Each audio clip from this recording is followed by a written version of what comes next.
So I'll start with what the future has in store. So right now, I just really want to continue improving my skills and really just improving on myself in every area I can. As now that I'm in a studio, I feel like a lot of that work and the pain, late nights have been justified.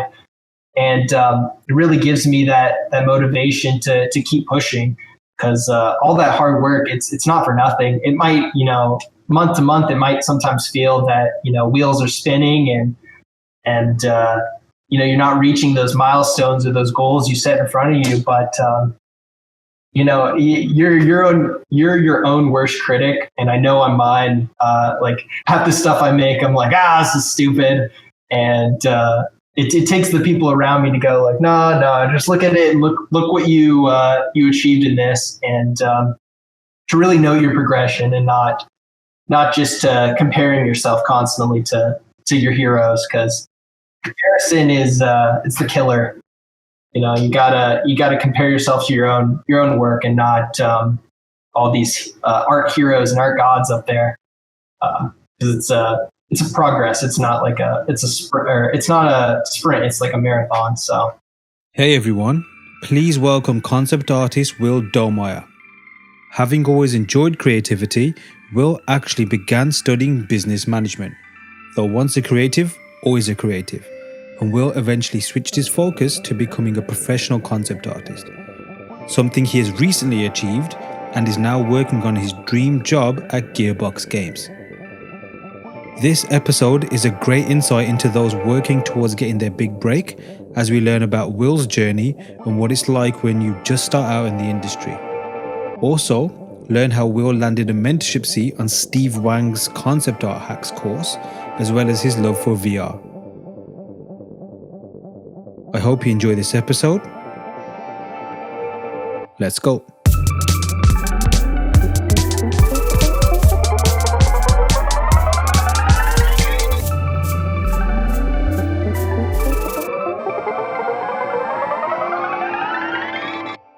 Friend. Awesome. So welcome. How do you prefer to be called? Obviously you got William, Dylan, sorry for mispronouncing your last name. Is it Domeyer? Domeyer. But you were like spot on. That's what I get every time. Okay, fair enough. So Domeyer, right? Yeah, and you can just call me Will. Super cool. casual. Awesome. Welcome, Will. Welcome to the Learn Squared podcast. Glad to be on. Happy to have you on. Absolutely. I think you first came to my attention, I think during the Learn Squared challenges last year. The main one was the Swang one, which we'll get up to in a moment or later on during the chat. But did you, when did you first become a part of Learn Squared, or when did you sign up for the courses, or what led you to Learn Squared basically? So that's actually a great question. It kind of ties into like my whole origin story. I don't know if you want me to start there.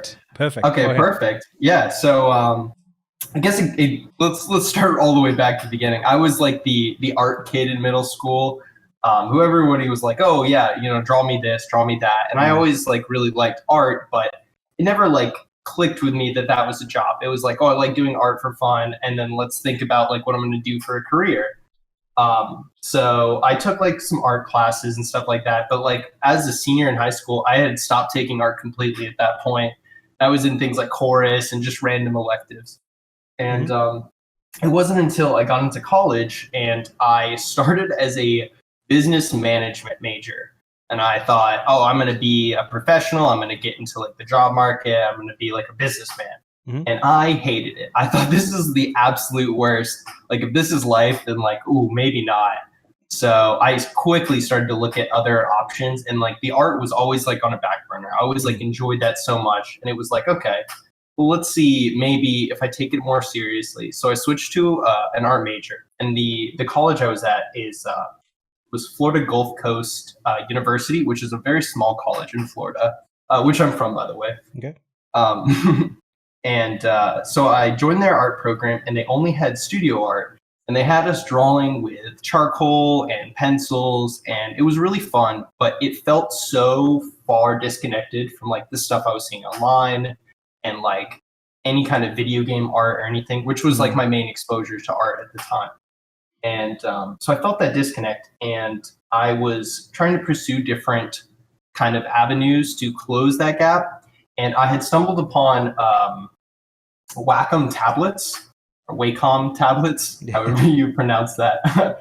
And it was just like that spark that kind of snapped. I was like, oh, okay, I don't need all these like traditional tools. I can just have this one digital pen and I can do this all. So I was able to like experiment and try a lot of different things very quickly with that. And it showed me that there was more to this like whole art as a job thing. And I was like, okay. May I ask what year this was when you stumbled This upon Wacom? was, I was a freshman in college. God, I can't think of the actual year. That must have been 2016 or 2017, one of those years. Cool. And so I really like dove into that, but I was still doing like a bunch of charcoal drawings like in all my like courses, and that disconnect was still there. So I decided to transfer from my first college to a second one. And in that process, I lost about like a year of credits because the first college was just so small compared to the second one. But finally, I was at a college that had an established art program. And I was like so happy, so content. And then I got into that program and I was still a studio art major. I was like, what happened here? Like they offer different classes, like they had an architectural program, and they were on the cutting edge of like creating it was a 3D sculpting program. Maya was their like main tool. And so I didn't really jive with any of those things. And so this was the time that I really turned to online classes. So I think it had to be maybe 2018 where I like took the big dive into online. And I think the first 2 courses I got from Learn Squared was narrative, concept art, dramas class, and then intro to environment painting with Mache. Cool. And those 2 classes blew my mind. I couldn't believe that like all this information and knowledge was out there and like so achievable compared to like I had spent years taking courses where like nobody had even talked about this stuff. Yeah. And so it was like such a relief. So it was really both of those courses together, because Jama really like was into not making like the prettiest things, but really telling your stories and like getting the point into the image as like quickly as possible. And all the different tricks and crazy stuff that Mache taught at the time, it was just so eye-opening. It made me so thirsty for these different things. So I actually ended up changing my major again, away from studio art to something, I think it's really specific to the school, but it's called emerging media management. Yeah. And so it was like a grab bag of different things. They wanted you to have like a certain hour requirement of like studio courses, certain hour requirement of like business kind of entrepreneurship kind of courses, and art history. So it was more diverse, but it let me kind of pick and choose a lot of the areas I wanted to kind of like try out and test. And I didn't really find anything in that traditional like college experience that really resonated with me. And I had explored some other colleges like in the meantime. There's one called Full Sail that was also in Florida, it's a pretty notable place, but it's a for-profit college. And I won't get too into the for-profit schools and all that, but it's something to be cautious of. Okay. Especially with the wealth of online information such as Learn Squared right now. You could sink yourself into debt, or you can like be smart, manage your time, and really teach yourself with all these amazing resources. So yeah, totally. It had. Go ahead. Continue. Go ahead. Yeah, no, go ahead. I was just going to say it had to be around 2019. I was starting to wrap up my college like career and about to graduate, and I realized like, okay, I need to make the deep dive. So at that point, I started to sign up for a lot of like mentorships and things like that, so I can get more like one-on-one time with different artists. So I started with, I can't remember the site, but it was just some kind of site to match professional artists with like students, and you pay per hour, and it was just kind of like almost like a Craigslist of like mentoring. You just kind of pick who you resonated with and see if they have availability. Right. And so that was really cool. Oh, I forgot one part. Sorry. Let me go back just a little bit. It was actually once I had got to that second college, like right when I entered that, I actually was rejected from the art program. They had a very strict kind of like drawing style and all that, and I really like kind of exploring and doing my own thing. I had gotten a taste of like Jama's classes and Mache's work, and it wasn't like, oh, look, measure, draw. It was just like, very hands-on compared to the approach I was being taught. And so, of course, they didn't like what I was creating at all, and they just rejected me outright. And so that was like that big kind of like wake-up call. That was like, okay, clearly I thought I was like decent, but, I can't even continue taking art classes at the level I'm at. So they had a class called Drawing Intensive, and I took that, and it was 3 hours a day, starting at 7 a.m. every day of the summer, or Monday through Friday, the entire summer. So that was really intense, and it got me like in the studio every morning, like working hard. And then like at the end of after that class would be over, I would be so warmed up and into the whole like experience of creating and the intensity that was like drawn out in that class, that I would go home and just another 6 to 8 hours just learning and practicing and going. And the whole summer went by like that. And after, like, I really felt like a big improvement and a big difference in my work. And it kind of showed that, that drive is really what's going to push you forward. And finding something that I can like put that drive into is like, okay, this is it. This is what I need to do. Go. And that brings me on to when I started taking the mentorships. Nice. And so I started getting first mentorship that you did. Who was it with? The first mentorship was with that like Craigslist type site, and it was a guy named Roberto Roberts, and he was a really nice guy. I had like I think a month we worked together, and after that he recommended that I look at more structured mentorships instead of just going kind of like the ad lib thing. And so I at that point I think I took one at CGMA with Aaron Lamonic actually, and that was such an amazing experience that I ended that being like really thirsty for more, and so I discovered the challenges for Learn Squared. So I really kind of ingrained myself in that community and started to really kind of like put my work out there and test to see what I could do, and then that exoplanet challenge from Swang came along. And that's where I really was able to shine. I love like sci-fi worlds, and I was able to put a lot of myself into that piece. And that leads us into the mentorship that we took together. Yes. That was October. Was it October, August last year? I think it was October. I was looking back. Second one, because if you did two, and this was his second round, I believe. I actually I had found out later on that one of the guys I work with now was in that first round, ironically. Interesting. Who was it, by the way? It was Lucas. Oh, I'm gonna butcher his last name. Hem something. Let me look it up right here. Lucas Helm. Oh, it's still hard. Helmintoller. Cool. I'm sure we posted his work up, because there was definitely posting his work up for the first round guys as well. So, back to a bit of your journey towards art. Obviously, you enjoyed doing it at a younger age. Was it like, have you always been into it at a younger age? Was it always something that you just did, or was it something that you, because you mentioned obviously like you mentioned you were an art kid, so people said, "Hey, draw this for me, draw that for me." Was that something that was like, what age did you start understanding or realizing that this is something that I enjoy or I'm kind of good at? I think it was like really young. It wasn't so much like drawing pictures, but I really loved Legos as a kid. I don't know if Mm-hmm. you're very familiar with those, but Legos are dope. yeah, hell yeah. And Star Wars Legos in particular. Mm. That was like, oh my God. I got them probably at too young of an age Yeah. where like I couldn't get any of the ships to actually like get together. It was Yeah, just like a bunch of little greebly pieces snapped together, yeah. but I had the best time with that.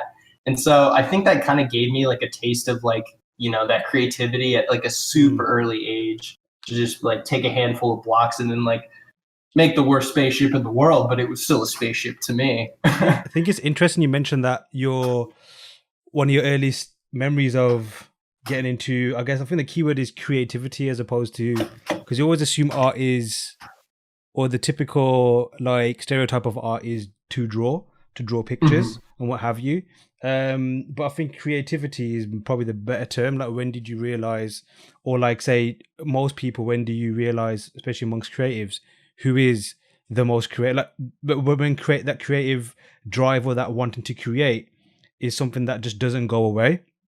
Mhm. And with two young children of my own now, one's still a baby, but the other one's like 5, and the power of creativity in a child's life is like it's as a creative watching that and observing that and nurturing it, it's so powerful. I think a lot of people have mentioned before, a lot of professionals have mentioned before, that it's something that's, as kids, it's almost like when they're being taught, it's do a lot of this, enjoy this, not so much put toys in front of them, but a lot of the toys, if you look at them, like Legos and a few other things, are very creative, as opposed to just something that's just gonna, just do childish things. Mhm. But then obviously a lot of the time when maybe you get to school at an older age, that's kind of like assigned to 1 hour a week in a lesson, or people just forget about it completely. Exactly. But then people pick it up later on, like maybe even in their 30s, or after they've kind of got their life where they want it to be, and they're like, oh, I remember enjoying this, I want to go back to it. But it is something that we do tap into at a very young age. And I guess the creatives like ourselves and people who make it a profession, we just can't let that go. Um, I think for myself as well, with my journey growing up, is although my mom told me I used to, that's the only time I was quiet was whilst having a pen and paper in hand. But I do remember, like, growing up, similar to yourself, it was not just a thing about drawing, it was about creating, whether it was like Play-Doh or Lego, or even just the random things that weren't supposed to be together. You would like, just put them together. Whether it was like, I think action figures that don't belong with that set of action figures, and you make something out of this. I Mhm. think growing up, one good memory that we had, me and my brother in particular, was, I don't think we had Lego. We had a certain type of Lego, or he did. It was like for younger kids, a big blocky one, and we used to make guns out of them. Um, Mhm. but the other one was The duplex or whatever. yeah, exactly. Connects. I remember like Oh having yeah. so much fun over Connects, and again, it would be just like, I don't know for yourself, but it was a case of, okay, the box says this, but I want to make this, and Mhm. I would rarely look at the instructions. My daughter's opposite; she wants to go by what the box does. So I find that Mhm. very interesting as well. But like, when you just to get back on track with the with my initial question was, Of course. when you so you obviously mentioned that you decided not to pursue it as a career. Was that something that, I know you said it wasn't a decision as such, but it was something that you thought, I'm not gonna take it as a job, and it was it business management that you decided to think of as a career? Is that correct? Yeah, it is. I think probably a lot of that came from like my dad is an orthodontist, Mm-hmm. so he went through like years of like medical Yeah. school, and then like he got his doctorate. So he was really, and he's also an older guy, Yeah. so he's not really familiar with a lot of like the new things that have kind of emerged in this Right. generation. So like working as a digital artist was just like not in his spectrum at all. He Mm-hmm. just couldn't fathom it, and even today I have to like sit him down sometimes and like explain like what I do. Yeah. He'll be like, oh, you make the pictures, you did Yeah. do the thing, and I'm like, well, yes. Yeah. Um, but so I think there was a lot of like outside kind of pressures, to Understood. Yeah. like be a professional, Yeah. don't don't like mess up your life drawing pictures or anything like that, which is like not the case at all. It was just like that weird kind of viewpoint instilled onto me.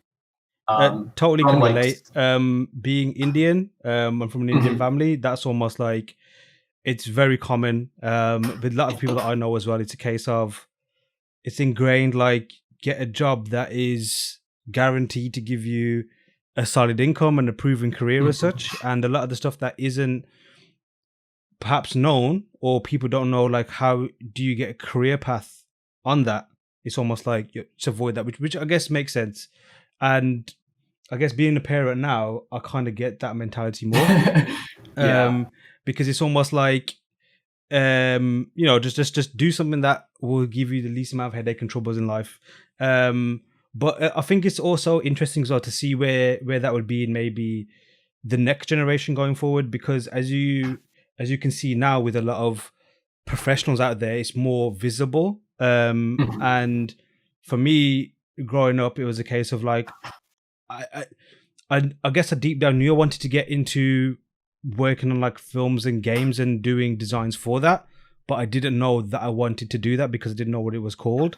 So it was kind of like maneuvering around, trying to find this, that, or whatever was the closest thing to it. And the thing that I found close to it was car design. But going forward now, it's straight away, like even people starting now, you can see that, okay, I want to work in films, and there's a job called concept artist or like, concept designer or all these other roles associated with that. And you can also see that people can make a very good living off this as well. And not just in terms of as a job in terms of like, this is your salary you're going to pick up, but then the other types of income you can generate in a passive sense, whether it could be like selling your own artwork or becoming an educator or all these other things as well. So it's very interesting. So when did you realize that? So when you made that when you decided that, okay, I want to do art now, what brought that on? Was it because that was always lingering there, thinking I really want to do something I enjoy or I love, or was it something that, like, how did that come about? What was that thought process like, and what was your mindset like at the time?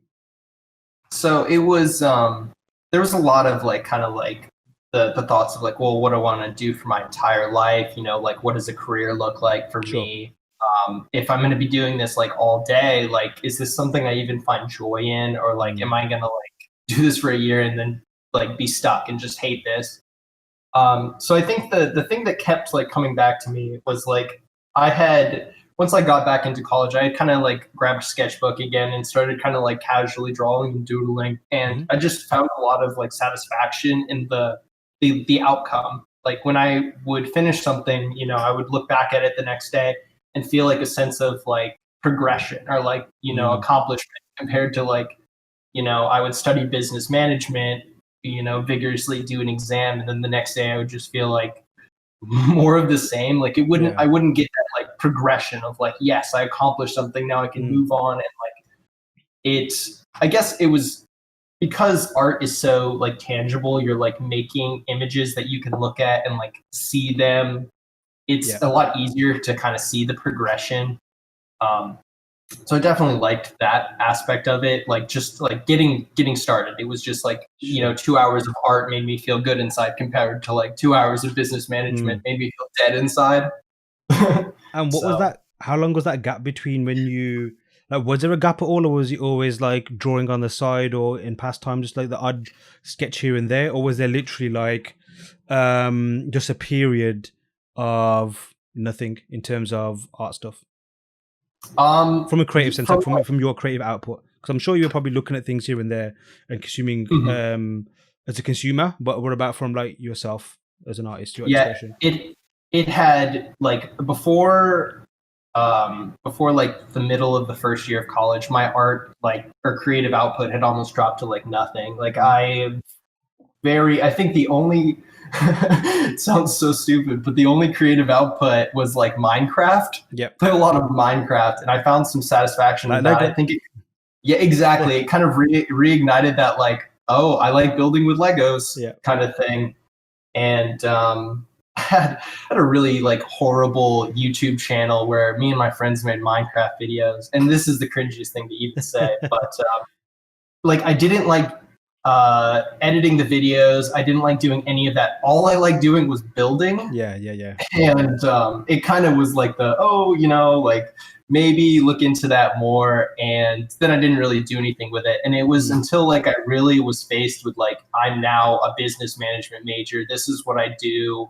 And I was like, okay, I need to look for something like different to like really define myself. And that's when like, I think it was kind of like a natural thing.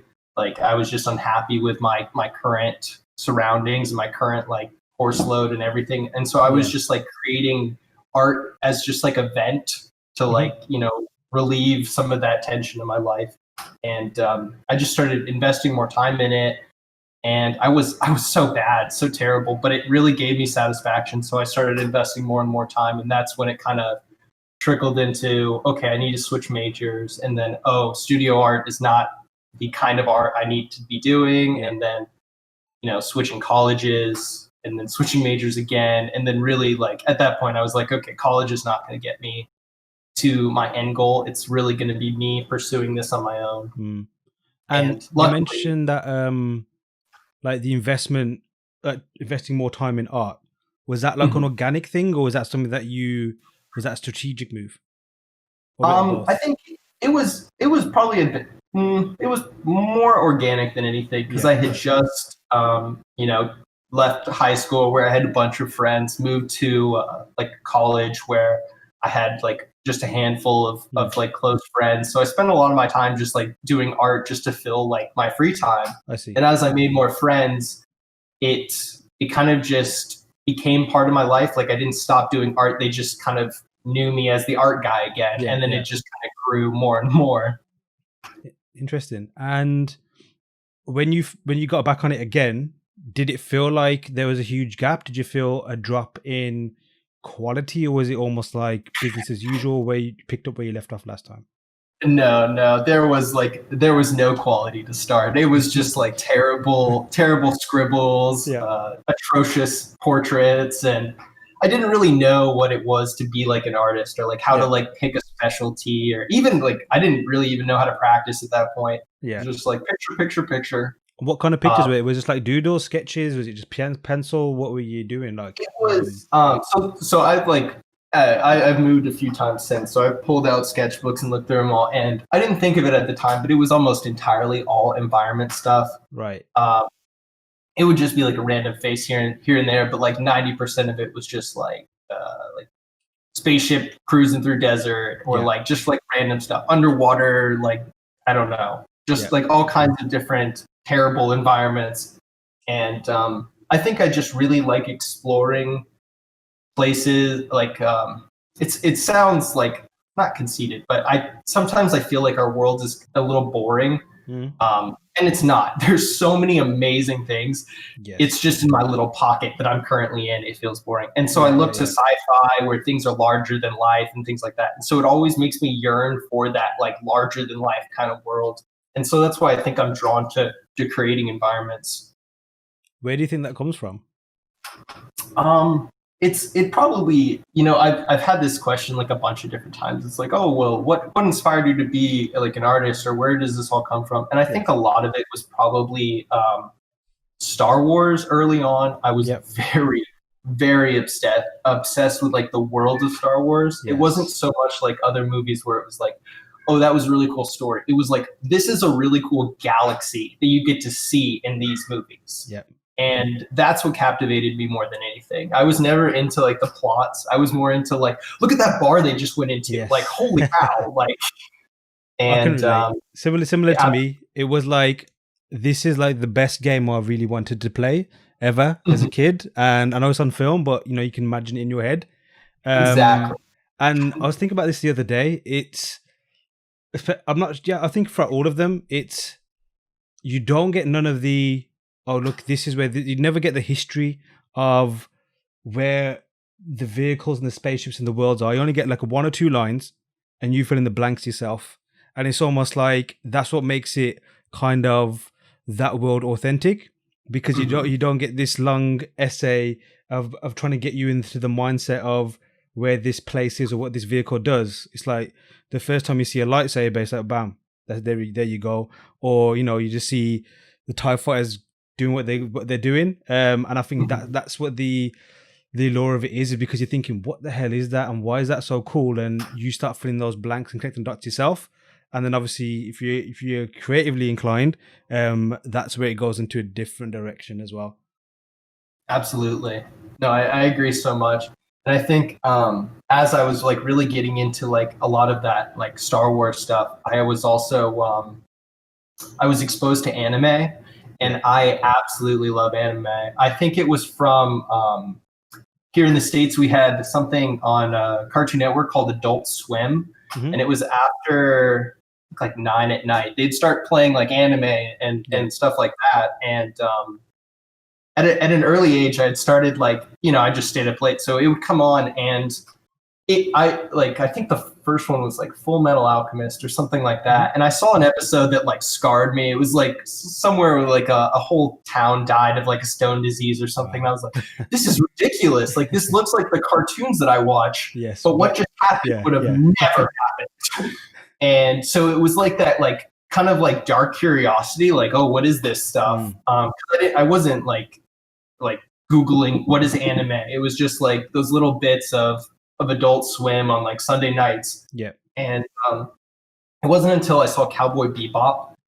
And when I saw that, I was like, I don't know what this is. I just saw like one random episode out of context, but I was so obsessed with it. And I would like every night I would try to like sneak on my TV and see if I could watch Cowboy Bebop just to see some of the cool ships and the places they go. And so I think I got a really good blend of like that kind of like cult Star Wars style with like that really kind of wild anime worlds mixed together. And it just like inspired me to always keep like looking for that stuff. And so you're back into drawing now. You're back into creating art. And at that time, you obviously mentioned that it was just to fill in the gaps of time and what have you. When did you start thinking that, okay, this needs to be what I want to do. This is how I want to combine a passion and making a career. Like in terms of career, did you know what you wanted to do with it? Like in terms of what kind of job you wanted or what kind of things you wanted to work on? Or was that kind of still a haze for you at that point in time? It was definitely a haze. I think the first time that I thought about like art as like a job or a career where I could like make money was in like the most small capacity that I could think of. I was really into something called slaps, which are like free labels that the post office gives out. And so you could get stacks of these and then draw on them with Copic markers or pens and then put them up. So me and my friends were like super obsessed with that. And we'd skateboard a bunch, make these like stupid stickers and put them up all over the place. And so people started to like buy them from me just so they could put them up with us. And I was like, oh, I'll just sell them on the internet. Everybody will want my stickers, and nobody wanted my stickers. I sold like maybe 20 in total. And I was like, what is this? Is this how you make art or how you make money with art? Like, what am I doing wrong? This is so like off from like what I see. And, so I kind of like rethought everything. And I at that point, I'd already kind of like invested into like the sticker business. I was like, maybe I'll do shirts. And then it was just, all of this was just very like a wrong approach to monetizing art. And it wasn't until like I'd started taking those business management classes and things like that, that really taught me about like how you are your own brand and like, representing yourself more as like a company or a business instead of like an individual. And things like that definitely helped when I started to get into freelance and things like that. But I was really fortunate to get a lot of like grants and and things like that for college. So I was able to like go through college relatively low cost. I had there's something called Florida Prepaid in Florida where right when you're born, your parents can pay for your college education and lock in that rate at whatever year you're born. So in 1994, it's a really cool system.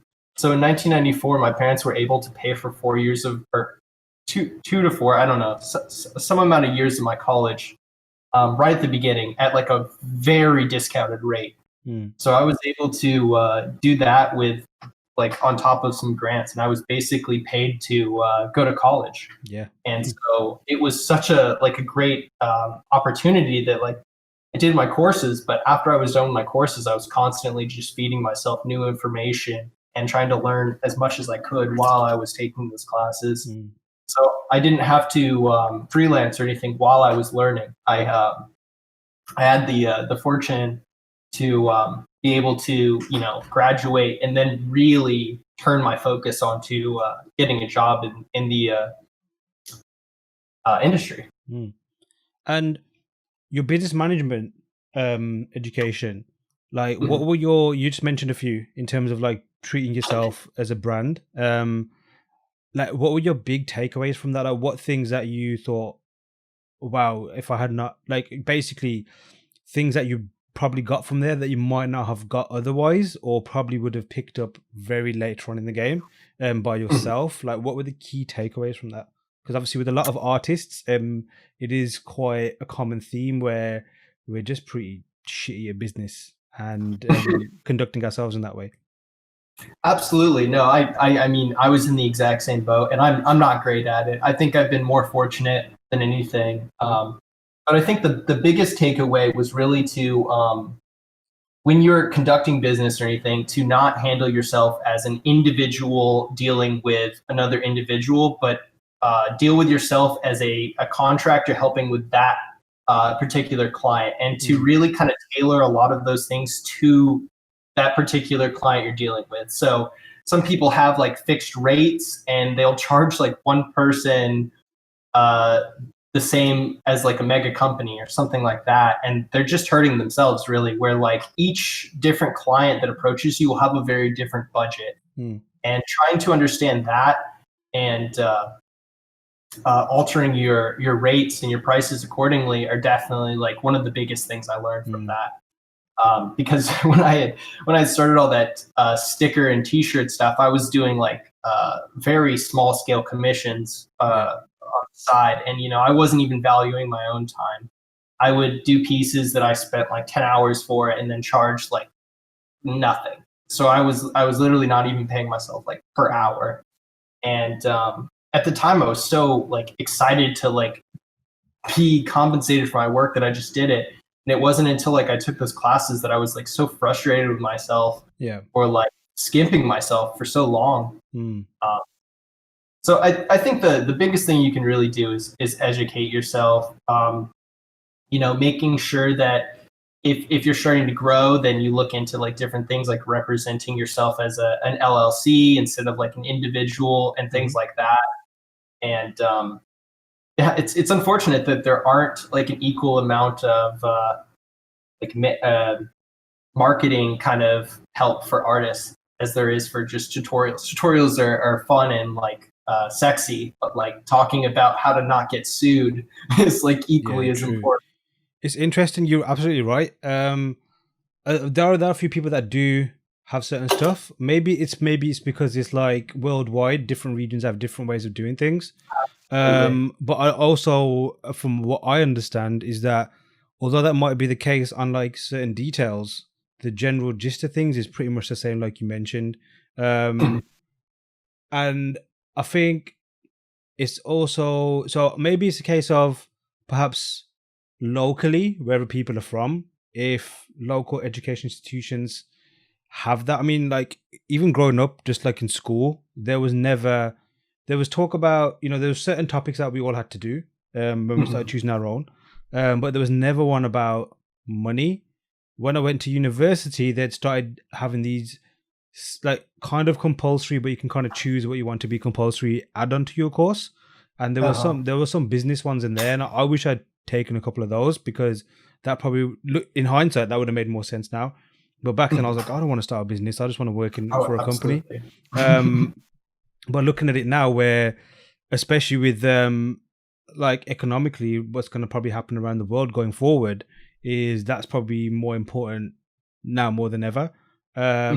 But even just like say just the basics, it's like when it comes to art tutorials, you hear in every single one, it's like conquer the fundamentals first because that's your building blocks to everything.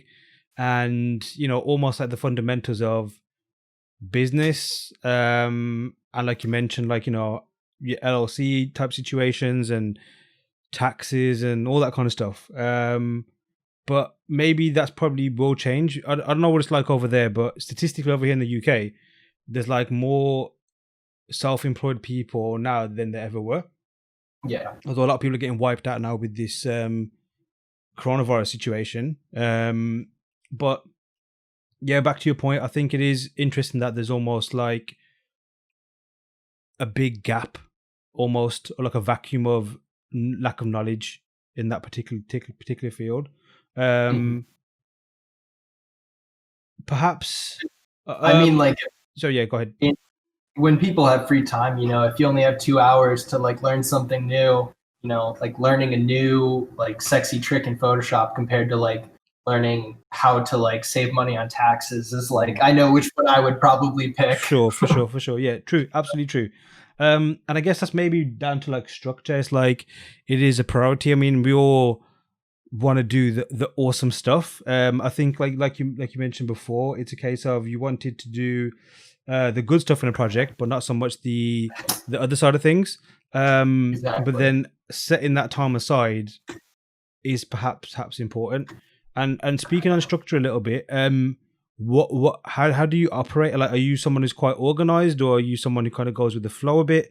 What's your setup? What's your style? Like, do you segment your time very strictly, or Um, how do you roll with that? I do a little bit of both. I'm not like so rigid where I schedule things like per hour and do things like that. But I always like keeping track of my time. I always use like time counters and things like that to like keep track of like as things pass. I normally I have like sticky notes all over my screen to kind of like break down like different tasks. Excuse me, tasks I need to focus on and things like that. So I Is that guess something you've I always done? The sticky notes, or is that something that you picked up recently?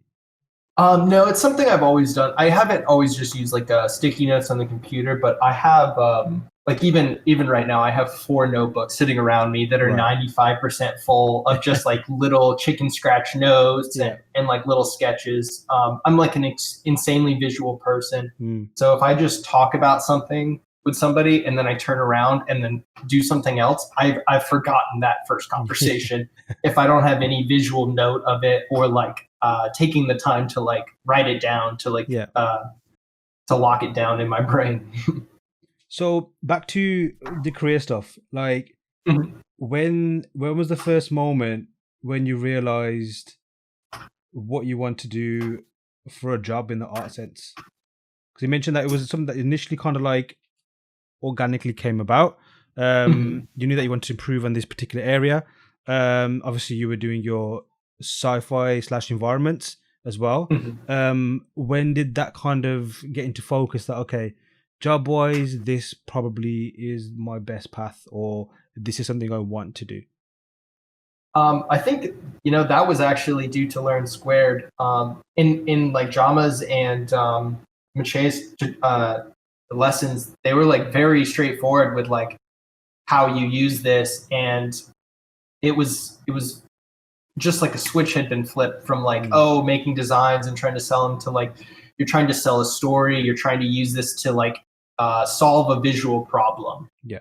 And after I kind of learned that, I was like, oh, okay, I get this. It's not You're not just a pretty picture maker, you're a visual problem solver. You're Mm, trying to use images to address these complex issues and create solutions that like an entire team can agree on, which I thought was so cool compared to just sitting in a room being like, this is a cool castle. yes. Next. Yes. Yeah, that was a Yeah. epiphany for me as well. Similar to yourself, the first course I took at Learn Square, I think it was the same 2016 when I first started to.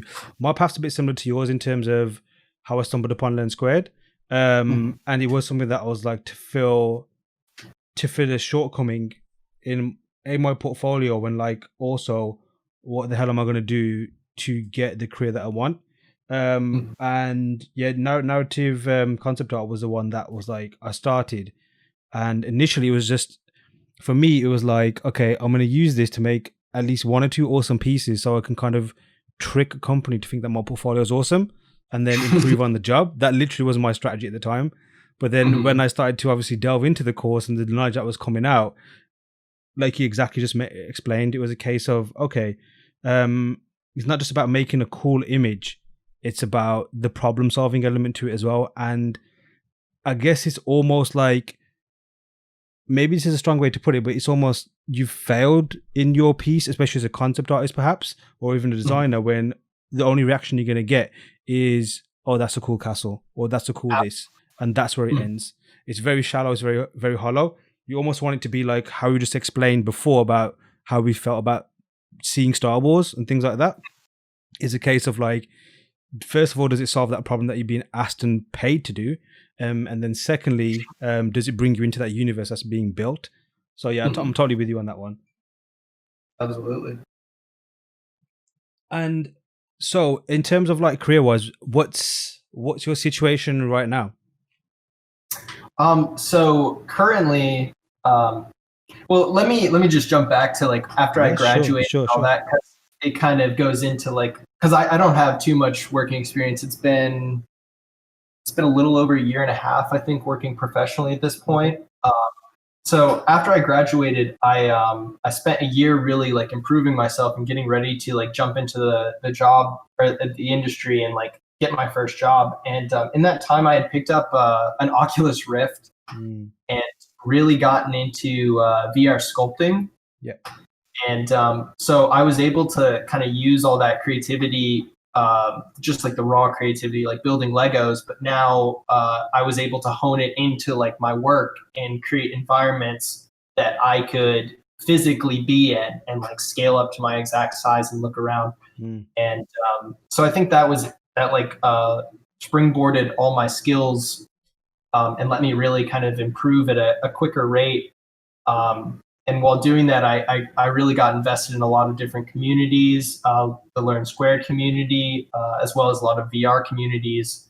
And a job came into one of those, and people who knew me in the community, they felt like it would just be like right up my alley, so they recommended me. And that's when it first clicked, and I got my first gig freelancing. And so it was for a really small VR, Oculus Quest VR studio, and very indie and all that. I think it was a team of 5 or 6 of us, and so it was super great. Like started just like all blue sky stuff. We I think we raised over $1.5 million, something like that, in a few months. But yeah, it was really like a whirlwind journey.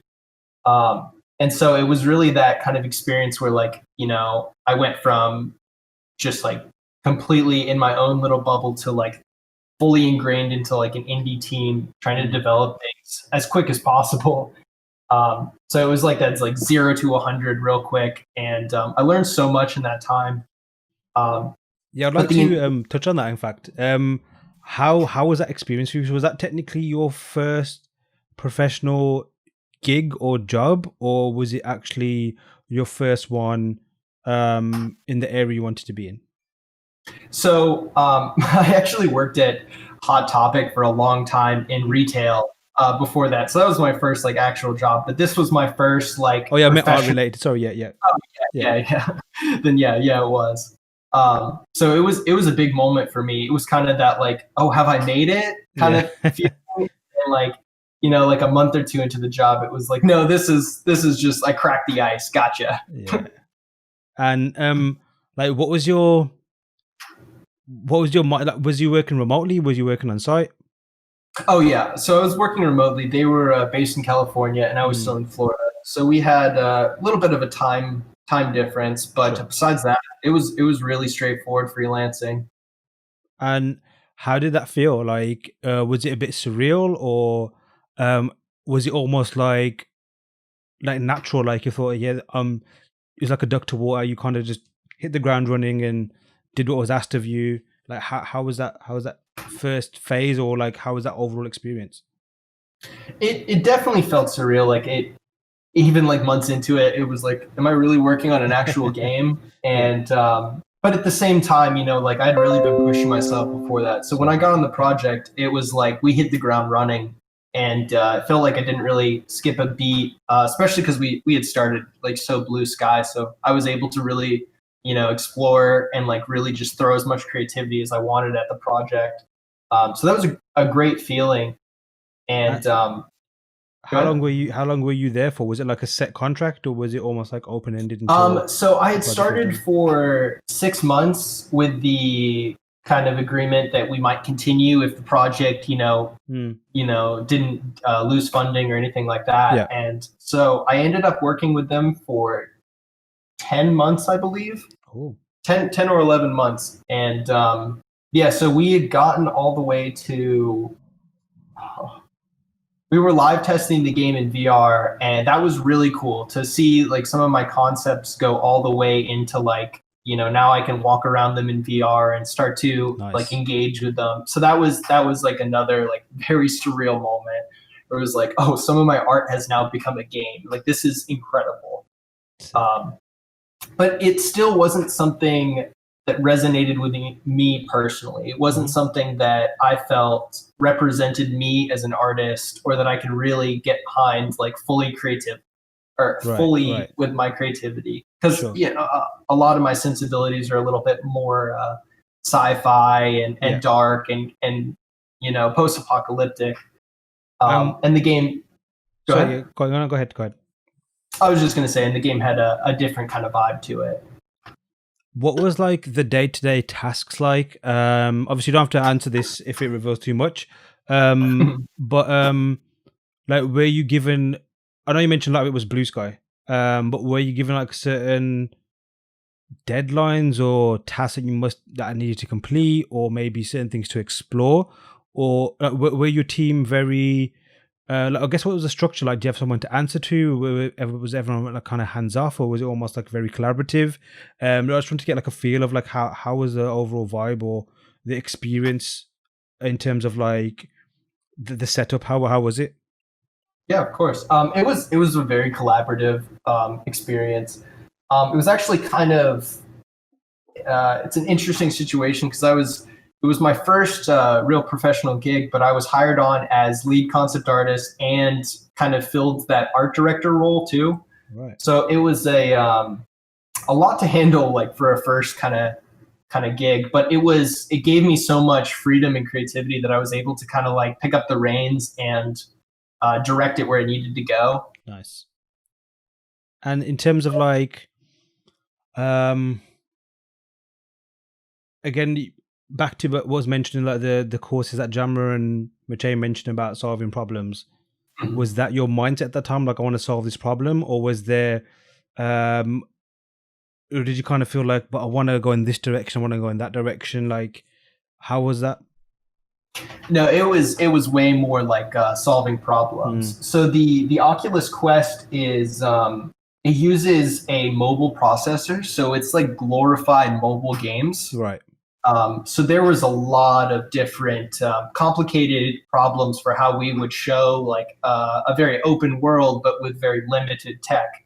right, So it was really a creative problem solving experience, and also with how small our team was, the back and forth was it was very close. So like once I finished a concept, the next day the 3D modeler would be working on that concept. right, right, right. So it was a very like rapid progression, um, which was really great for a while. But after I wanted something a little bit more routine and organized. And after the 10 months were up, what happened next? What was that? You cut out for a second. After the 10 months were up, it was 10 months, right? Yeah, it Yeah. was it was 10 months. So After, yeah, go on. towards the end of that 10 months, the game had already like fully moved into production and all that, and so I started to look for other opportunities at that point. And what ended up happening was I was approached by Gearbox software, Mhm. and it was right as this whole COVID-19 situation started to Right. kind of happen, Okay. like way at the beginning, and so we had some back and forth, and I flew out to kind of just like see the studio and meet everyone, and I had a really great time. And it kind of went from like, oh, this is just a fun thing. Am I going to relocate? Am I going to leave Florida for this? And so me and my girlfriend went out again and kind of looked at places in the area, and kind of sunk in that like, this might be the right step for us Nice. to relocate and like finally be at like an actual studio and like a big move forward for my Hmm. career. And so we pulled the trigger. I joined Gearbox Software and did the whole relocation process, got into the studio, started working, and then 3 days into it, the COVID-19 situation had like escalated to the Damn. point where like work from home was like a Yeah. thing now. And so on the third day of being in studio, about halfway into it, the official like we're all going home Wow. announcement went out. So it was a very like it was easily the weirdest week of my life. I can imagine. Yeah, to like go through like over like a month of moving and relocating, getting everything set up, being so excited, coming into work, like getting all my workstation set up, and then the day like we're gonna do some art, it was like, okay, go home. And was that like, were you guys furloughed, or was it a case of you still working but working from home? Oh yeah, we've been working from home, and so I didn't know it at the time, but when I had come into that first day, like most of the studio had already been in the transition I to see. work I from see. home. Okay. Yeah, So they had it pre-planned. That's interesting. exactly. Firstly, congratulations on getting the job. Thank you. Because it was like you mentioned, obviously that was not so much an end game, but that's some a destination you wanted to be at. Mhm. And for anybody that doesn't know, what do Gearbox do?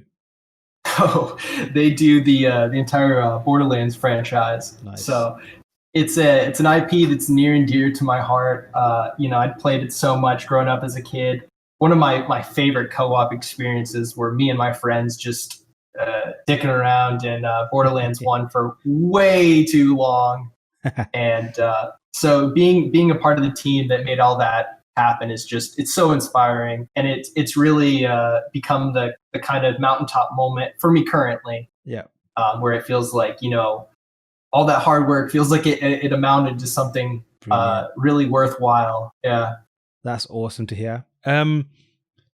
So like how did you mention that they got in touch? Mhm. Again, you don't have to reveal too much information, more like just the general beats of it. Mhm. How did that come about? Like did they email you, or was there a little bit back and forth initially, or did you reach out first perhaps? Like what was that whole journey like? Yeah. So while I was working for that the indie VR company, I was like constantly pumping out my own stuff because I still had the need to really express my inner kind of creativity and inner sensibilities. So I was constantly pumping out work, and one of the pieces that I had put out, I guess, resonated with the team, and it had gotten shared around or something like that. And so they reached out to me just to kind of like get a sense of my personality, and to see if I'd be interested in all that. But it's not something I applied for. Right. I was I was really kind of because I was working on my first main gig, so I hadn't even considered leaving that job yet. Mm-hmm. Yeah. I was just doing my own stuff and working for them. So when this came in, it kind of like changed my whole thought process of like where I was in my career and what I really wanted to strive for next. And it kind of opened my eyes, and helped me make the decision that I wanted to be in an actual studio Yeah. next, because I really liked freelancing. It gave me a ton of flexibility, and really allowed me to kind of like work my schedule in around work. Mm-hmm. Um, but I wanted to be in that studio so I could really learn from other people and get that direct kind of connection with other artists that I hadn't had for so long. Nice. That's brilliant to hear, and I think it's awesome to hear as well. and also inspiring is that it's somewhere that where you want it to be, Mhm. for an IP that was beloved to you. But again, it came about organically. I guess like I'm putting words in your mouth here, but I guess that's probably somewhere where like you probably would have reached out to at a certain point once you felt that maybe okay, I'm ready to approach them now. But then for them to like kind Absolutely. of come to you, again, just for you putting your own work out there, again, which is in an honest way, I think that's like super awesome because again, I think we've all been guilty of it, where maybe sometimes we try and force an issue, whether it may be art related or anything else, trying Mhm. to manifest something that maybe at that point in time cannot be manifested. Mhm. But then sometimes like those things that happen where you least expect it, but then when you look back at it, thinking, okay, well, I can kind of see how it happened because I was doing this and I was doing this and I was doing this, and maybe it was like a timing thing as well. Mhm. But that's really, really awesome to hear. And yeah, once again, congratulations. Thank Um, you. one thing I wanna also ask about your feelings and opinions on, because that's something that is kind of playing on my mind a little bit, is something whether I want to or whether I don't want to do, is like the relocation process and relocating. Mhm. How did you find that? Like, how was that whole experience for you? And um, like, did the studio help out at all with that, or was it almost something like you had to do on your own? Like, what was that whole experience like? So I was really fortunate in this, but Gearbox was amazing in the whole process. They have different contractors they work with, so I was able to have a relocation company help with the move.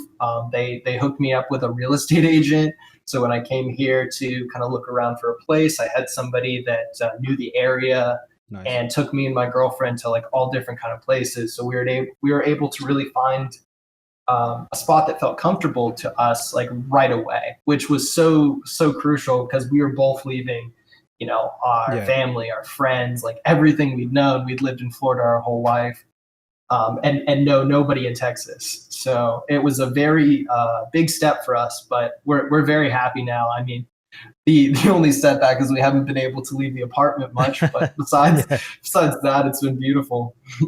And like, again, don't have to reveal too much information. But during my research, like with relocation, it works a few different ways. What you just mentioned is one of them, where the studio would definitely provide a lot of tools and resources to help you to get to a place. Um, but like I've heard some places where they'd say like, okay, you would pay X amount of your rent up to a certain point, and then after that, it's up to yourself or what have you. Was there anything like that as well? Yeah, they have different kind of situations depending on where you're coming from. Right, right. Since I was out of state and it was like X many miles, they have kind of like a different process that they go through. I Since I see. had to like actually move a lot of my household items here and things like Hmm. that, so it was a little bit more hands-on than say if I was just moving from like a different city in Texas. Mm-hmm. Um, but I know they have a bunch of like flexible options when it comes to that. Got it. So it's like on So a case by case basis. absolutely, yeah. Brilliant. And how have you settled in? I've settled in really well. It was definitely odd at first because I moved a month before my girlfriend, Right. so it was I just see. me in the apartment during this whole COVID-19 Oh my lockdown. So it was goodness. like very odd. But I have a lot of VR equipment, so I was able to like play games with Yeah. Yeah. friends in VR and get that weird kind of like human interaction to the brain. So like I didn't feel completely isolated. Yeah. It's been weird, this isolation phase. What's it like over there now? Is it kind of like starting to ease up, or is it a lot of stuff still locked down? Yeah, it's definitely starting to ease up. A lot of the restrictions have gone away. Restaurants are reopening. I don't think it's required to wear masks around Mm. anymore. Still a good idea, Yeah. but not required by law. But How did you yeah, find, like, obviously in a weird way, you've had to tackle a few things at once. One is joining a new company, your first time in a studio as well, and now obviously you've moved somewhere new, and then you've also had to start working from home, where a lot of studios tend not to do. especially game studios. From what I understand, is they prefer to work on site for obvious reasons. So all of that mixed in, like how has that been?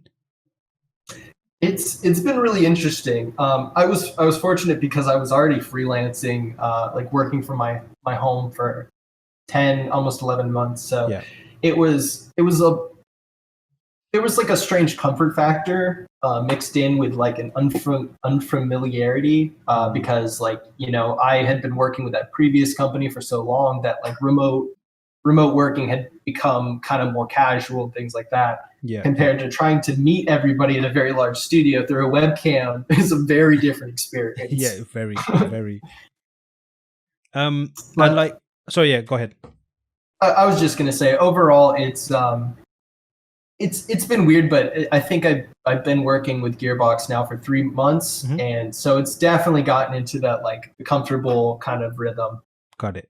And in terms of obviously, like, I guess perhaps you might not be able to answer this fully because obviously you've just you initially joined. But from the vibes you're getting, has like the output of work been expected the same or maybe even better than how it would have been before? Before COVID. Correct. Yeah, before like the working from home and not being able to work in the studio. So I think it's definitely hard for me to answer that because I Sure. came from like such an outside perspective. It A lot of people at the studio have been there for a while, so there's a really good sense of community that's been fostered and built up within Gearbox. So it feels like becoming part of a family instead of just like joining another like team. Everybody's been very welcoming and all that. Oh, sorry, I lost my train of thought. That's so good. And since you've been working now since during COVID, Mhm. how has that affected your personal work? Have you been doing the same output as before? Has it lessened? Has it increased? So it's definitely changed a bit of my personal work because of how the kind of situation is. It feels like work life and personal life is definitely blurred in these past few months. Working in my own home and then like finishing work, getting up, and then sitting back down in the same kind of office space to do personal work is like it's different, but the brain is just like more of the same. Yes, yeah, true. Yeah, it is a Exactly. odd one. Yeah. So I find myself the one thing that's really frustrated me is I get exhausted, or I guess exhausted easier. I like get very drowsy while working, and I find myself falling asleep at the screen some nights because it's just I think it's my brain is just doing so much of the same repetitive kind of Yes. activity all day. So I've started to really break it up now that my like community gym is opened up. Been going to the gym. I play some like really active VR games, Yep. like a climbing game and stuff like that. So you're kind of moving around, and I try to like put those things into my day to kind of break up the monotony of just sitting at the computer. Has it been helping? Oh yeah, it helps a lot. I find Brilliant. that when I forget to do that kind of stuff and I just work all day, Yeah. when it gets to about 11, I get quite drowsy compared to the days that I've like managed to incorporate little like breaks into my time. Yeah, I think it's super important. I've mentioned this on a few topics. I've mentioned this in a few previous episodes, this same topic. It's like, it's weird how our brain, again, it's not even our brain because there's another part that says, yeah, we're going to do this for so long. And then our brain is almost like you mentioned, like, are you serious? Do the same thing again. And then our body has another reaction to that, thinking, oh, guys, come on, what's going on? I need to be looked after here. Exactly. So it's weird, like how easily we can forget that and kind of ignore that as well. Is that something that's happened to you previously, or is that something that you've only noticed now? No, it's definitely something that's happened to me previously. If I'm not careful about kind of like my work habits, I just tend to work myself into like not exhaustion. That sounds very dramatic, but I'll just continue to like work until I lose track of time, basically. Yeah. Um, And because I've said before, I get a lot of satisfaction out of like looking at previous pieces that I've made and seeing like the improvements in each one. So I really kind of yearn for that feeling, and I find myself just taking up most of my free time just creating different pieces and things like that. Yeah, I think that's one of the gifts and curses about being into creativity, especially making something that can be time consuming. Is let me just turn this off. You can hear that, right? No, I can't. Is that Adobe Yeah. Creative Let me just Cloud? turn that nonsense off. 1 second. Telling me to update half of my life. I don't want to do that right now.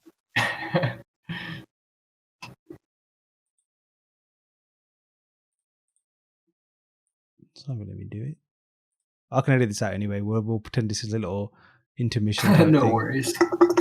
Notification. Let me run to the restroom. Really Yeah, you fast, can, though. dude.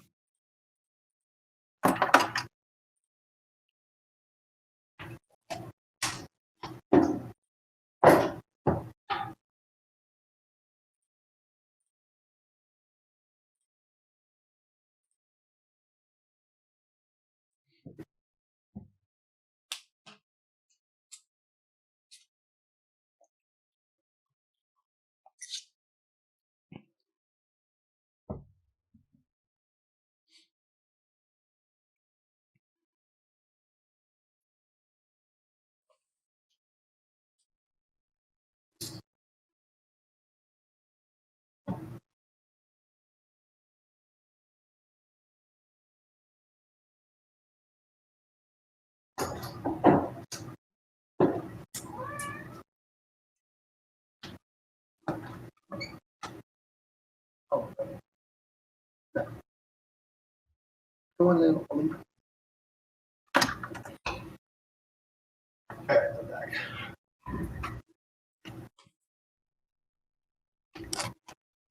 Hello? Cool. Yeah.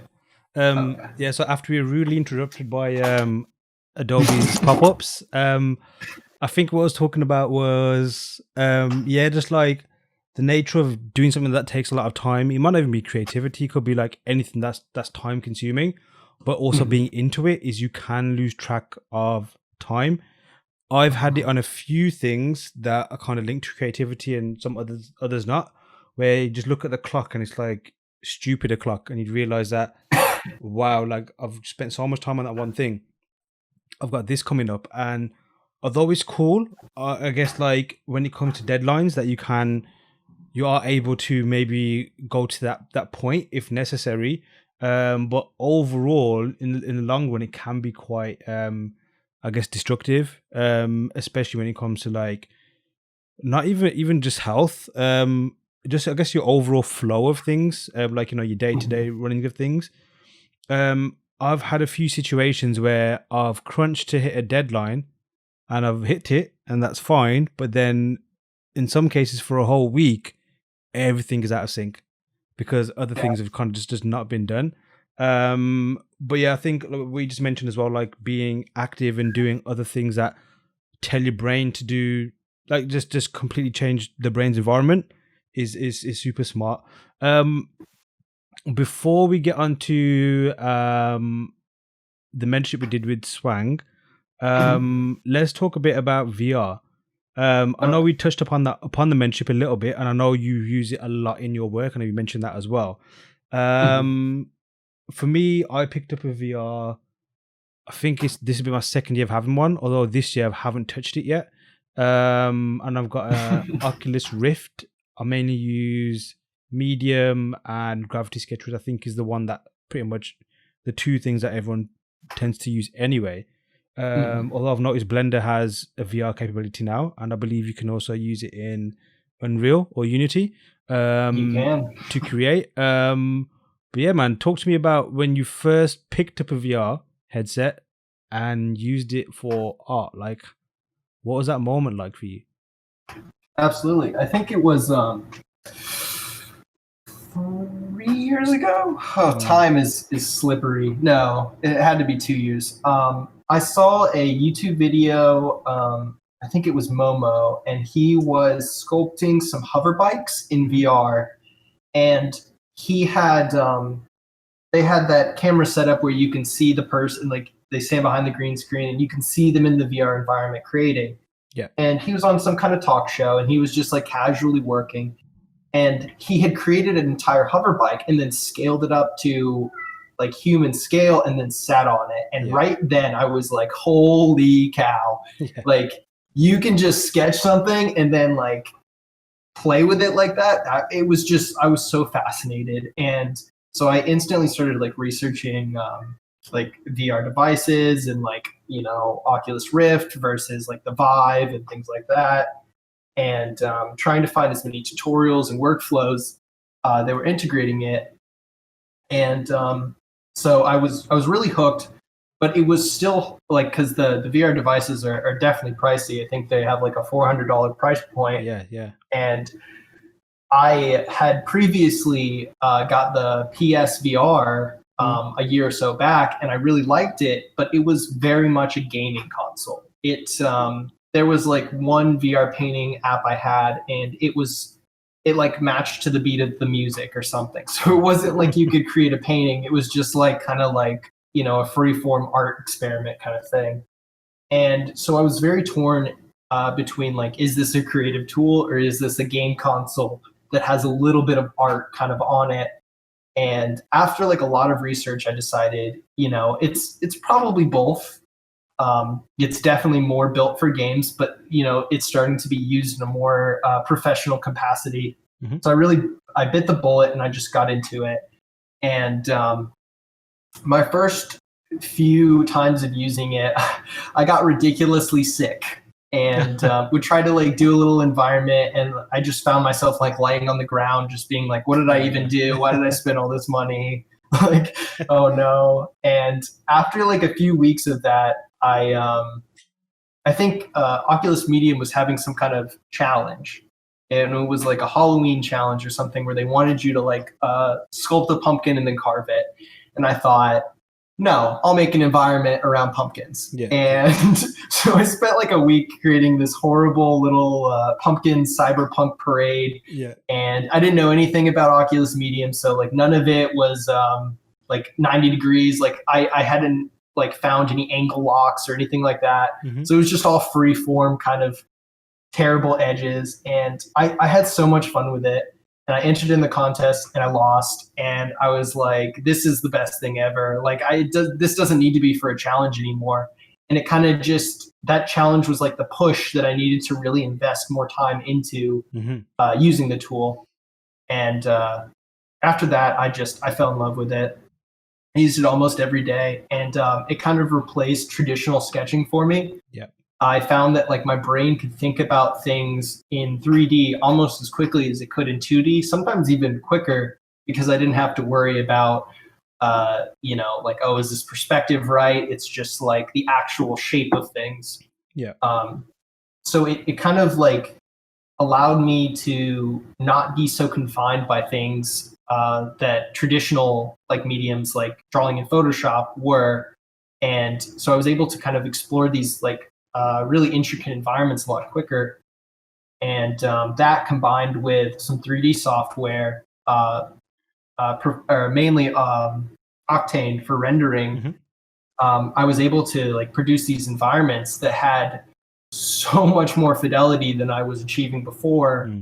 Because I was actually in these spaces, creating them around myself and thinking about them in a much more tangible way than just like as an image. Yeah, I think similar experience to myself as well. Although when I first saw it, I knew I wanted it, but I also put it off because I have this. I became very aware a few years ago that I would see something that's awesome and I'd want it and I'd invest time in trying to use it. But then it would distract me from maybe working on stuff that needs to get done.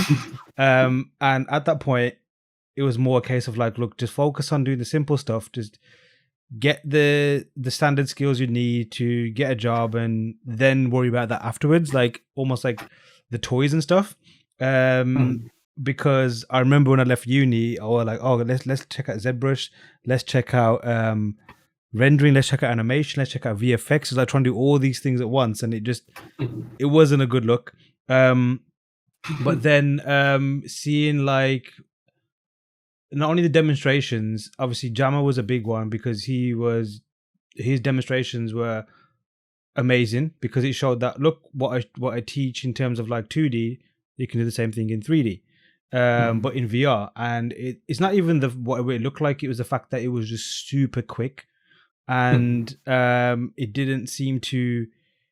It seemed to more like promote and push and favor the ideation side of things, as opposed to trying to be like too technical and having to tweak this and that to make things work. And from my personal point of view, I prefer the ideation phase. I think that's my biggest strength compared to any other phase in the image creation process. But I think the biggest thing for me was industry workshops a couple of years back.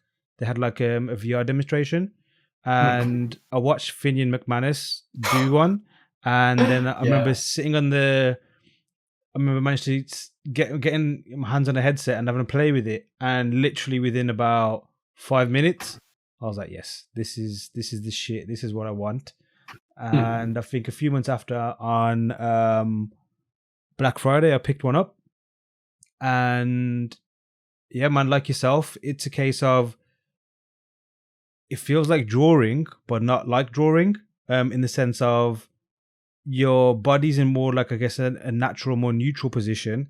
The strokes you can make are probably more, you get more gesture out of them. And like you said, the fact that you can work in 3D space, and as someone who tends to do a lot of vehicles and hard surface, being able to just sit inside your own creation is super powerful to figure out things. And yeah, man, I've used it on tons of stuff just for like being able to export something out, and then just like you said, whack in Octane or something and just get some kind of usable asset from it that you can turn into something else. It's just super, super.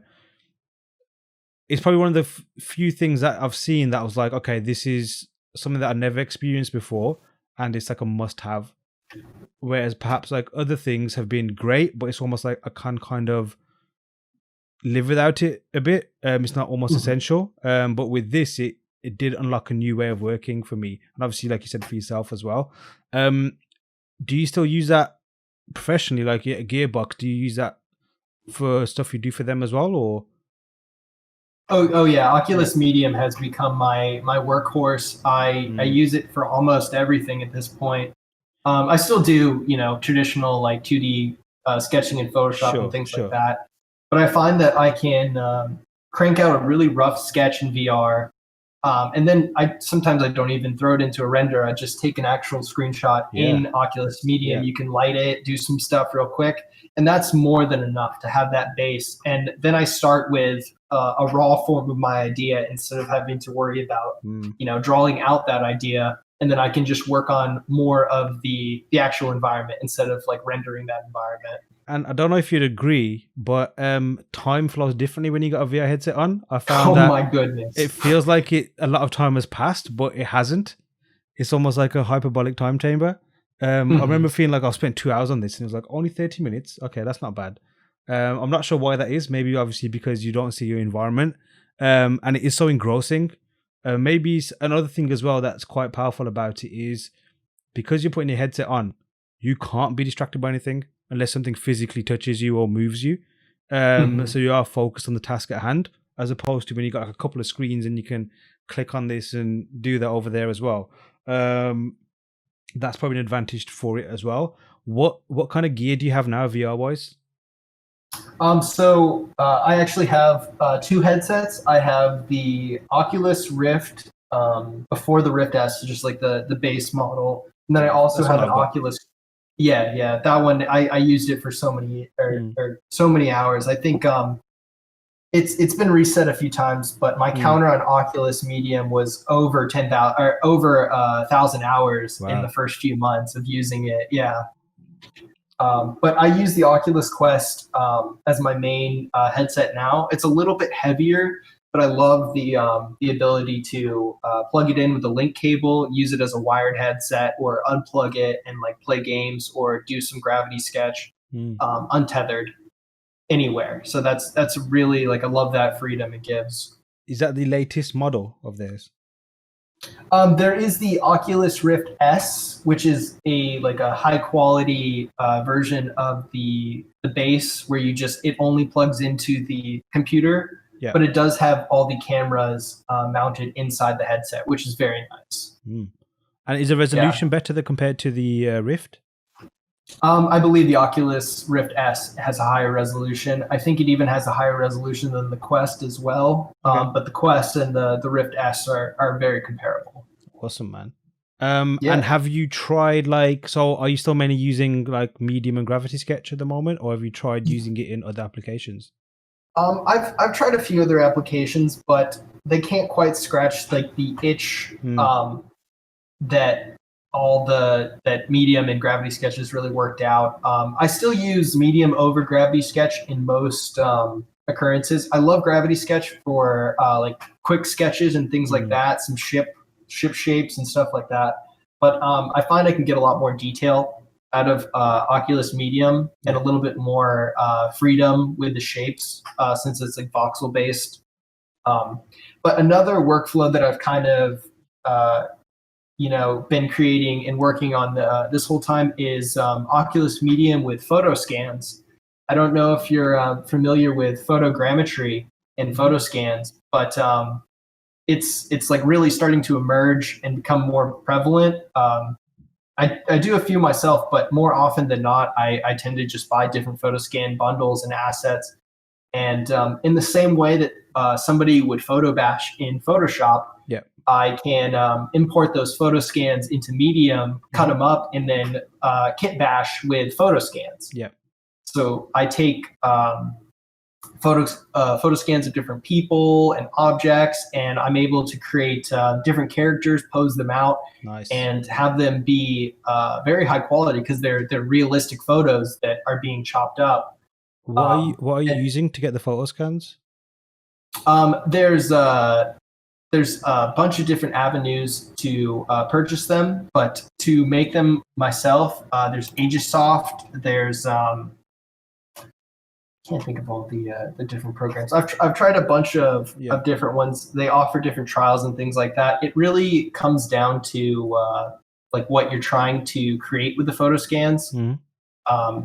Things that are hard surface compared to like things like foliage and stuff like that takes a lot of different kind of things to them. I'm not very skilled with creating them. It's still like a hobby of mine to try to tinker with that kind of stuff. But I've amassed quite a collection of different scans over the years. And what would you like the VR direction to go in for yourself in terms of as a creative? What would you like to see next from it? So the biggest thing I'd like to see out of VR is a little bit of the kind of I can't think of the right word, but like the tools that make things a lot less of a headache. Like there's not a lot of quality of life features to Gravity Sketch and Oculus Medium. Things like auto saving and backups is something that almost all programs like Photoshop and ZBrush and all that have some kind of backup to deal with crashes. And a lot of the VR programs have none of that currently. So it's a little dangerous sometimes when working on chunkier things, or if your computer starts to do things in the background. I've lost a lot of hours of work due to corrupted saves or just sporadic crashes, things like that. So I think once more quality of life gets added to VR programs, I think they'll become more mainstream. Because right now they're really powerful, but they're kind of I don't want to say unstable, but they can be at times, and it's hard to lend itself to a very like production environment when the chance of it crashing is like 5 to 10%. But I guess that's maybe where like a lot of the 3D side of things was maybe where it was at maybe 10 years ago or more, Absolutely. where it was just like, if you got it to work, it was amazing. I mean, obviously Jurassic Park was made however long ago it was made. But you can imagine the headaches those guys went through just to make that. Yeah. But I mean, like from what I've seen is from the creative side, VR is awesome, but from the commercial side, I don't know if it's struggling or it's not taken off as much as they would like, which would mean that it would get the investment needed to develop further. But I guess we'll see how that goes. But I think even if that does happen, I'm sure someone would still make an alternative for creatives. I mean, interestingly, I'm surprised someone like Wacom haven't done it, considering that would be like something great to add to their catalog of products they make.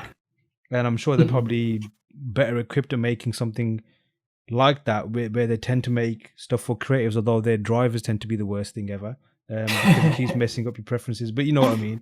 Yeah. But like, let's say other developments, what would you like to see evolve to help you as a creative, or what are you looking at adding to your arsenal, so to speak, to help you as a creative? Obviously, like real time, you've seen the real time stuff. Was it the Unreal 5 engine, which is Yeah. going to come on PS5, which looks like too good to be true, but almost like it is going to be true, which is amazing. Things like that, like what whets your appetite, and what would you like to see come about that would help you as a creative, or maybe not? Like, what would you like? What are you content maybe, or do you want to add more stuff? I don't know. That it's definitely a hard question. Like, because saying I'm content is not quite right, but saying I'm uncontent is not quite right either. So right now, I think for my current bandwidth, I think I'm kind of content with the things I really want to add to my repertoire is like I really want to get more familiar with Blender, and I want to increase my skills with Gravity Sketch.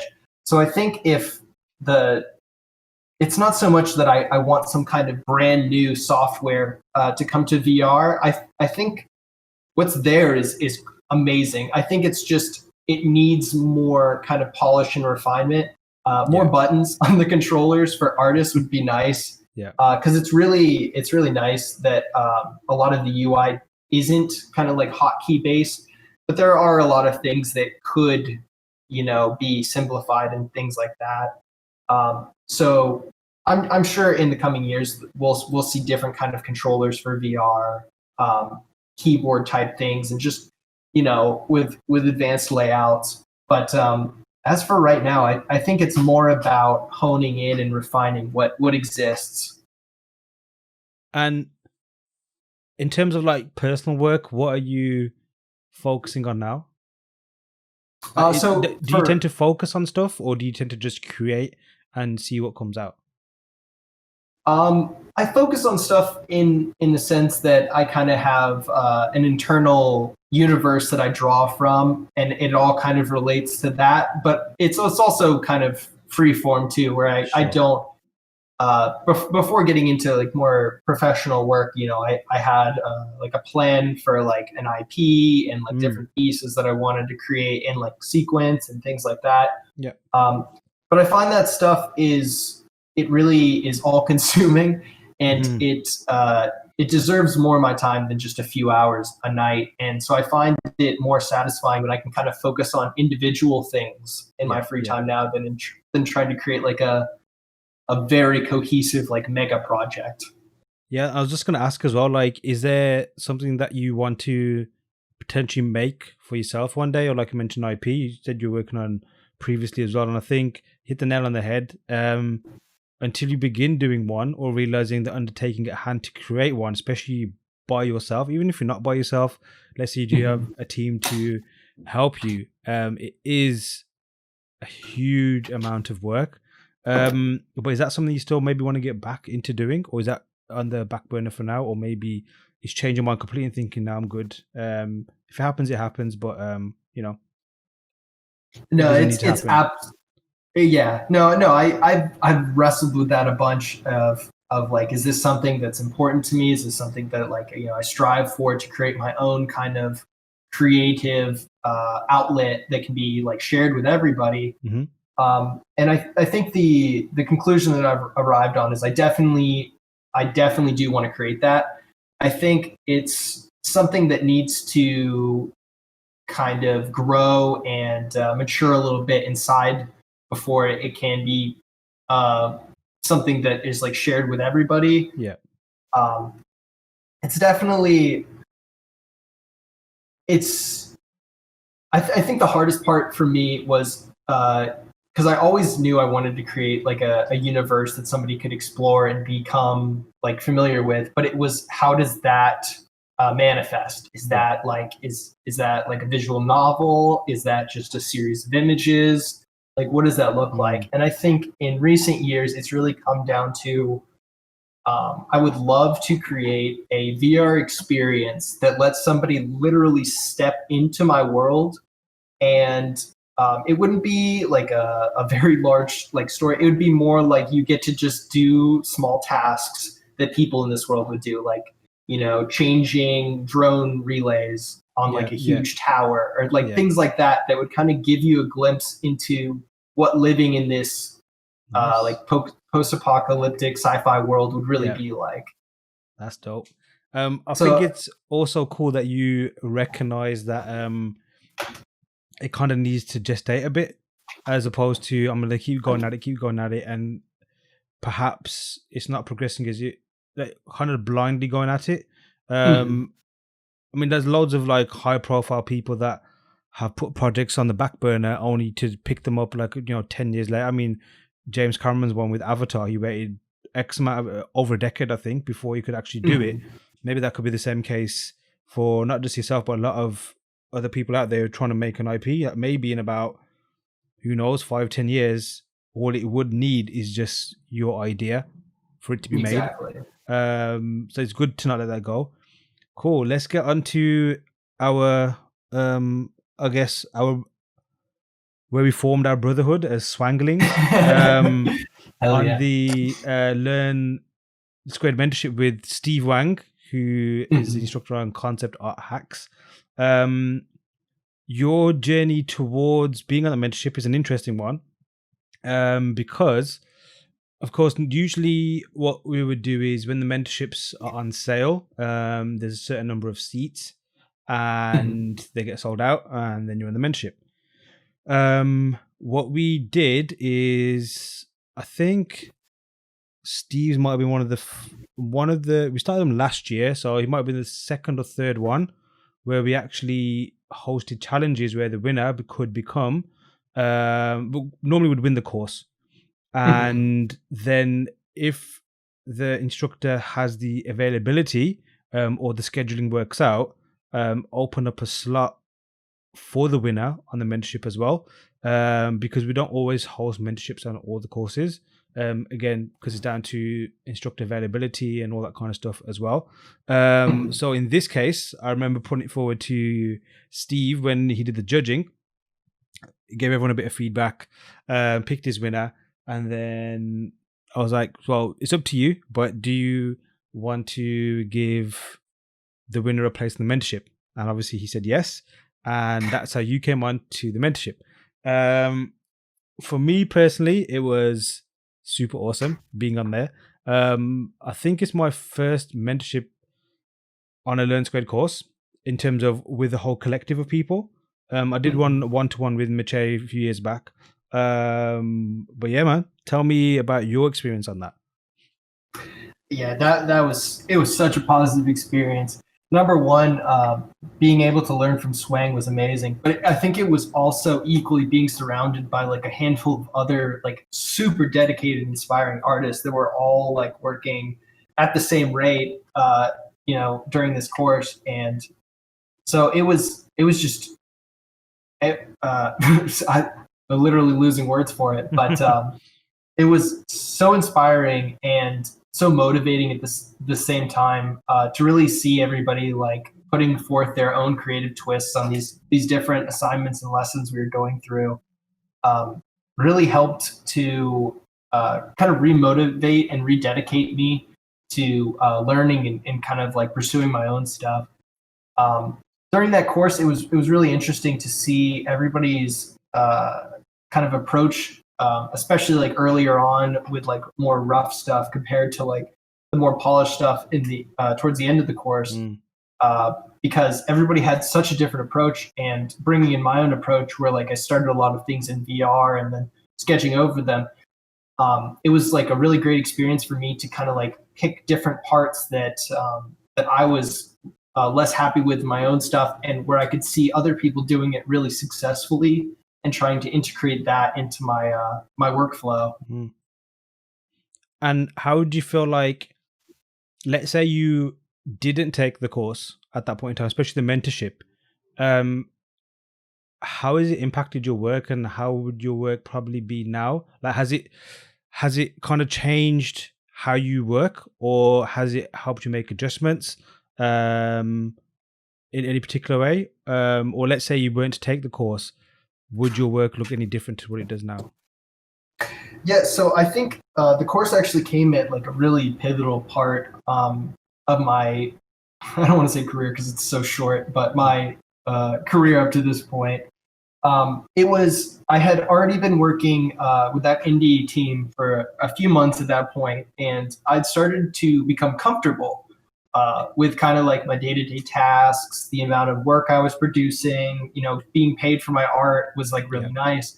So I was, playing games and doing some other stuff, and doing a little bit less personal work each like week. And so it got to the point where like my personal work was not on the same level, or the same amount was like not being generated as like my professional work. Yeah.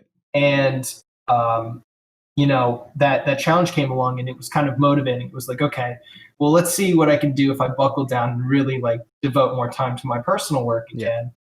And it was very encouraging because of course, like I did well in that challenge, and I got a seat in the competition, and it kind of like, it was that jump start, like, oh, okay, like time to get serious again, time to really buckle down. Like, yeah, you've made it into one spot, but that's not it. You got to keep striving, keep working. And seeing everybody like produce amazing work while everybody else was also working, professionally in their own capacity was very motivating. That I can't just get lazy. I like, just because it's comfortable doesn't mean that's the right choice right now. Yeah. And it's kind of like the kick in the butt to get going again, especially having like everybody's eyes on your piece like that intimately each week, and like going through them all like that is you want to make a good impression and really push yourself to show your best work. Yeah, I agree. There is something about working as a collective, even if it's not like, say, in a setting where, I guess, like the mentorships, even if it's like something where it's just with art friends or other art people, where it's just a case of working, it does give you an extra bit of focus that I don't think you can give yourself by yourself, no matter how motivated you are. I'm sure you can give yourself that, like, you can probably, in terms of like, say, input and energy, you can still give that, but there's still that something extra that you get when you're working with others, especially when they have a different outlook and a different approach. Because as powerful as the human brain is, you can't think of every single way to do something, especially when you already have a way to do something. So then seeing how someone else does it, or maybe solve the same problem in a different way, does actually make you look in a different way and improve your overall workflow overall. And yeah, man, like, my aim is to ideally get all of us that are on that mentorship at least on the podcast as well, because I'd love to get, or even though our sessions did last, like, I think they were marathon ones, like 5-6 hours sometimes. they were good. It felt like it was 5-6 hours, but it didn't at the same time, because it only felt like, because you looked at the time thinking, wow, is that the time? But it was just getting that knowledge. And I remember describing it as, it felt more like art therapy, as a group therapy, or Arts Anonymous, as opposed to, let's learn some concept art hacks. And I think it was also, from my perspective, it's especially with like high profile artists, they're so busy, and there's so much noise in terms of like on social media, or even generally around, it's hard to get, unless you meet them in person or you know of them, it's hard to actually pick their brains, purely because on social media it's just not structured to be able to get that done in uh, that particular way. And then at the same time, it's unrealistic to expect people that are so busy to have time to, maybe if you send them an email, to reply back in detail. Yeah. And I'm sure as the busier you get as well, like you kind of tend to see that side as well. Okay, now I understand, like, what it's like to be busy, and how you manage time. But there's something about having the Steve there, almost like as another member of the group, even though he was doing the mentorship and sharing his knowledge. A lot of it was just like talking and sharing ideas and philosophies and what have you. And I think that's really awesome. And I think, like, even going forward, I've always been keeping an eye on everyone's work in particular, what they've been up to. And I know if you have like improved upon their pieces from the mentorship as well. But again, I concur with you and I agree with you that although the teachings were the same, and obviously there were a few common things that Steve would pick up on, like how we would structure our value structures and other technical things. It was super awesome to see that everybody had done something different in terms of their work. And I think that's always powerful, because even with the same knowledge or the same pen, you won't get the same drawing out or the same image every single time. So yeah, man, that was really, really cool. So after that point, it's like, I know we touched upon this a little bit in terms of has it changed your workflow. But like, what key takeaway did you take from that you really kind of like, that has really become a core of how you work now, whether it's technical skill or even like an approach overall? Yeah, I think the one thing I've really got out of that is something that I've constantly been kind of like struggling and battling with, and through almost all my work, is that I have a tendency to really overclutter things, especially in environments. I like for them to have like kind of a narrative story going on just in the environment itself.